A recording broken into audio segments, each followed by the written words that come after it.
One of the most exciting stallions in the world is Darley's Too Darn Hot, and this season he returns to their Kelvinside base in the Hunter Valley of New South Wales.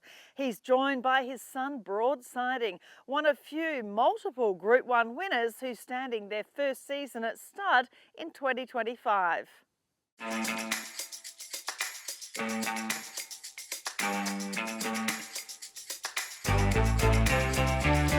Broadsiding strong, pulls away to win the Champagne Stakes. Broadsiding bobbed, won the Golden Rose. And it's a wonderful time heading into the spring of 2025 and seeing these magnificent stallions here at Darley in the Hunter Valley of New South Wales. We're here in particular to look at, in this story, Broadsiding and talk generally about the stallions. But how's the farm, the whole team feeling going into a new season? Well, like you said, Caroline, it's very exciting for us here at Kelvinside because we get to retire champions like Broadsiding. So when he first arrived, there's always a bit of a buzz around the place, and then going into the breeding season, we'll cover his first mares, and an excellent book of mares it is. So we're always very excited, but this year in particular with that calibre of stallion on our roster. And we will look at Traffic Warden, another new boy, later on down the track. But Broadsiding himself, I think people forget what an elite racehorse a lot of these stallions are when they retire, and you forget 4 Group 1s, that's an elite race record, a Champagne and a JJ Atkins at 2, Golden Rose, Rosehill Guineas at 3, and 3rd in a Cox Plate. He is the sort of a racehorse you really want to be sending mares to because he has that racetrack proven performance. Absolutely. One of the things about Broadsiding was he was fast, he was precocious. He was the champion 2-year-old in Australia with those 2 Group 1s in the JJ and the Champagne. But then he trained on, which for the very best stallions, you need to have soundness physically and also be very, very tough in the mind. And he did what no other horse has ever done, which is win the Group 1 Golden Rose first up, which was what an outstanding performance that was. And then he carried on through the year, He was the first Australian bred horse in the Cox Plate when he ran 3rd, beaten by a Japanese bred runner and a British bred runner. And then he went on and won the Rosehill Guineas in the autumn. So he was truly a magnificent racehorse. And of course, you've been very close to these racehorses all the way through with your role. Tell us about, what he's like, his personality. He's an interesting guy, isn't he? I know James Cummings, when he was training him, said he has a lot of presence, a lot of character, and you really want that in these elite stallions, don't you?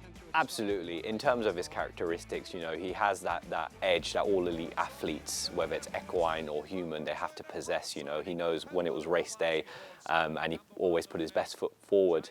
In terms of looking at him, I was very lucky when I joined Darley. Too Darn Hot was here, and he will be returning this year, and he's a splitting image of his father. The only difference is Broadsiding is a Aussie version of his father, is like what I like to say.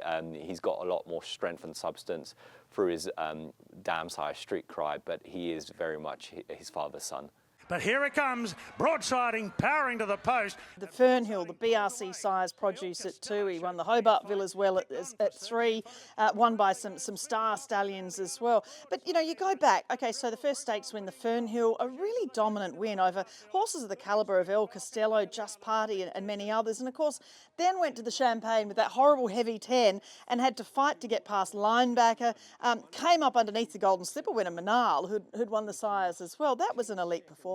Absolutely, and that form's backed up with Linebacker going on to win a Group 1 himself, and the heavy ground wouldn't have suited him that day. He just, like we mentioned, he had that toughness in him to have that will to win, to know where the finish line was. Arguably, that's one of his best performances because everything was stacked against him in terms of backing up so quickly after the Fernhill, and it was a very, very demanding race because of the ground. So of course, then he went to Brisbane, won the sires, as I said, but then the Atkins, and then, as you said, to come back and win that Golden Rose. Take us through that race. You were there on the day, I'm Absolutely. sure. It was a really proud day for Godolphin.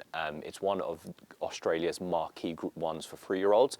It's pivotal in terms of a race that makes or sets up a stallion for future successes. You just look at the roll of honour that some of Australia's greatest stallions have won the Golden Rose. They have that race on the CV. So we were very fortunate to be able to be represented by 2 runners that day. And unfortunately, there can only be 1 winner.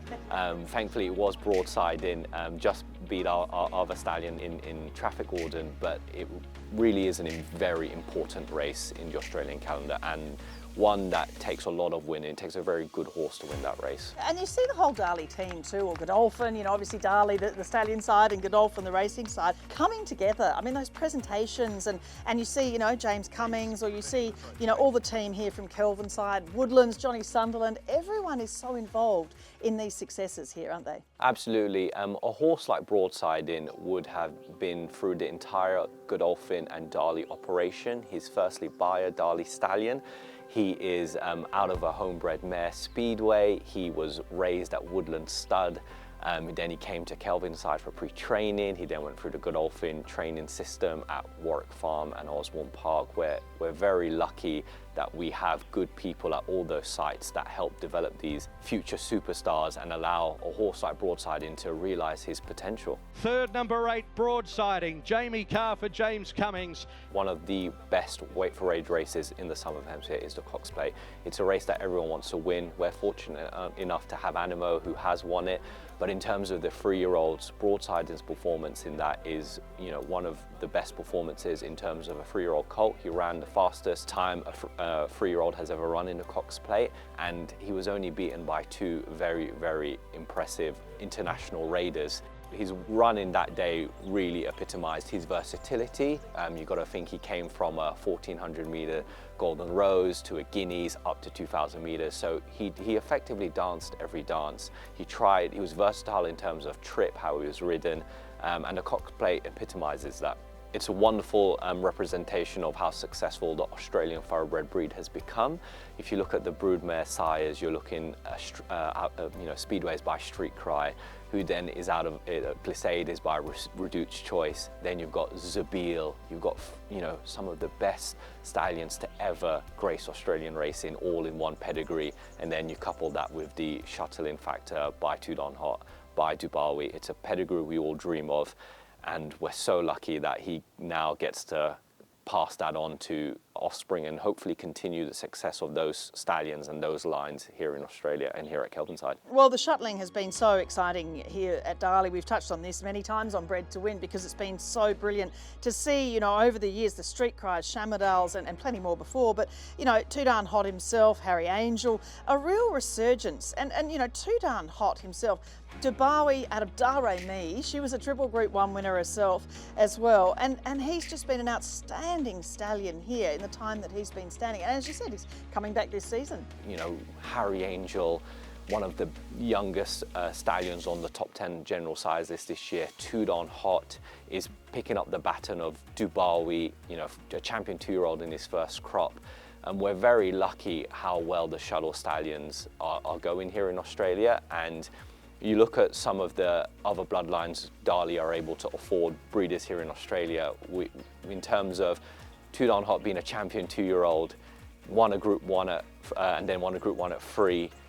You know, horses have the pedigree, have the race record. Pinatubo, champion 2-year-old, Native Trail, champion 2-year-old, all trained on at 3, all by these brilliant Shuttle influences, Shamardals, Oasis Dreams, Dubawis. We're blessed that we get to introduce this to Australia, and even better that they're working so well and improving the Australian thoroughbred breed. If we use Too Darn Hot as the successful blueprint, champion 2-year-old, won a Dewhurst, then trained on to win Group 1s at 3, it's exactly like Broadsiding.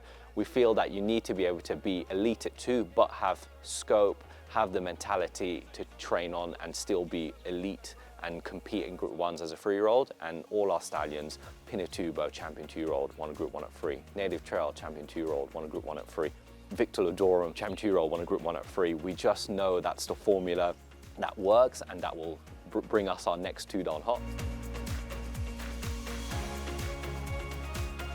With Too Darn Hot, he's a very typical Dubawi and quite European, and for me, Broadsiding is a spitting image of his father, but just with plenty of Aussie substance and plenty of Aussie strength, which I love. And I think every breeder who's seen him has fallen over backwards with how beautiful, strong, powerful he is. If I was a betting man, I would pick Broadsiding myself as to carry on the success of the Dubawi sire line.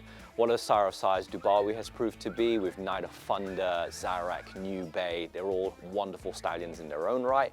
And then Too Darn Hot himself, He's already a wonderful stallion who's left his first son, and I dare say the Dubawi sire line is one that everyone wants to be breeding to, and we're so fortunate that we get to continue that story, that legacy with Broadsiding.